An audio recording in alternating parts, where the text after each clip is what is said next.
தமிழ் சினிமாவுடைய மூத்த நடிகர் ராஜேஷ் அவர்கள் உயிரிழந்த விஷயம் பலர் மத்தியிலையும் சோகத்தை ஏற்படுத்தியிருக்கு. கன்னி பருவத்திலேயே படத்துல நாயகனா அறிமுகமானவர் தான் ராஜேஷ்.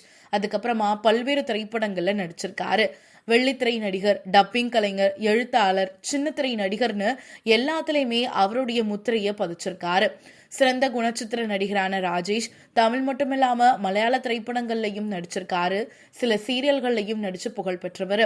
47 வருஷத்துக்கும் மேலா கன்னி பருவத்துல தொடங்கி சர்க்கார் திரைப்படம் வரையும் நடிச்சிருக்காரு.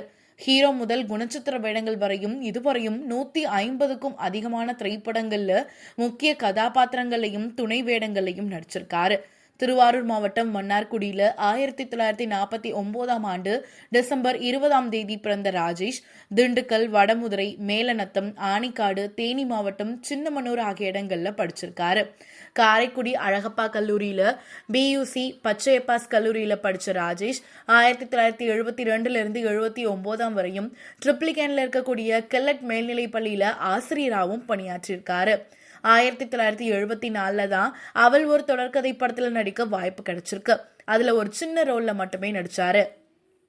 இதுக்கப்புறமா ராஜ்கன் தயாரித்த கன்னி பருவத்திலே படத்துல ஹீரோவா அவர் நடிச்சாரு.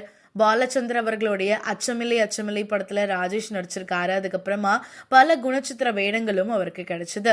இதுக்கிடையே உடல்நலை குறைவு காரணமா சென்னை போரூர்ல இருக்கக்கூடிய தனியார் மருத்துவமனையில சிகிச்சை பெற்றிருந்த ராஜேஷ் இன்று காலை உயிரிழந்த செய்தி திரையுலகினர் மத்தியில பெரும் அதிர்ச்சியை ஏற்படுத்தியிருக்கு.